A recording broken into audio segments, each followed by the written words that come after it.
From what I've learned so far, it seems there's never been an easier time to get a hold of a gun in Toronto. That's made me wonder about Canada's gun ownership laws and what it actually takes to acquire one legally. Using lane number 5. Oh, okay, so we're all set up here. Yes, exactly.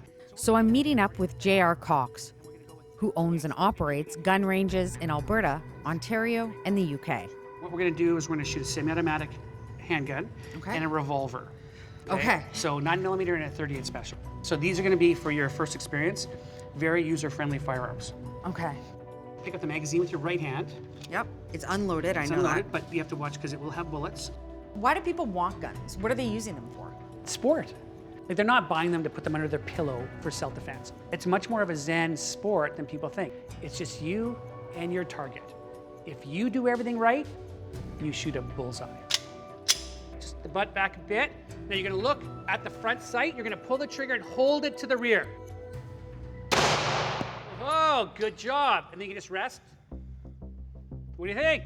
I actually think it's pretty fun. I had to fight the urge to not close my eyes. You were worried about hitting the target and you got it in the 7 ring. That was pretty good. What's the process to actually get a gun here in Canada? Well, gun ownership is difficult but not onerous. Okay, so all that was, okay. So you have to take a firearm safety course. It's 2 or 3 days of training, depending on how it's broken down to get the hours in.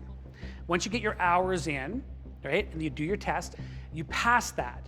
You take that paperwork, you send it off to the government. They check a couple of references, check with your spouse, ex-spouse, significant other to make sure that they are not afraid of you having a firearm, take some money from you, send you back a license. Oh, good job. Bullseye. It actually hit me in the face. So once you get your license, then you can buy and use a firearm without supervision. Now what we're doing is we're moving on to the revolver. Okay. And it'll go clunk. Feels very nerve-wracking right now. It's not gonna be. When you pull the trigger, you go, oh, I kind of like this one. All of your information goes into the CPIC, so the Canadian Police Information Computer System.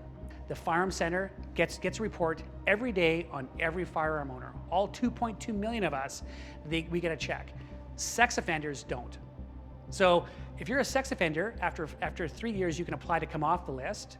If you're a firearms owner, every day you're checked. All right. Sorry. Awesome. Okay, so I'm happy with how you're controlling it. Okay. That's all trigger because you're trying to figure it out. Okay. So let's do it again. Whoa, good job. Well, that's a great group. Gun ownership takes time and it takes a lot of training. And I agree with safety training, right? Because it's a tool. If it's used improperly, people die. It's an inanimate object. A firearm kills nobody. It's the user that kills somebody. You watch of all the shootings going on, and there's been a rash of shootings. Not one of them was a licensed, legal firearms owner.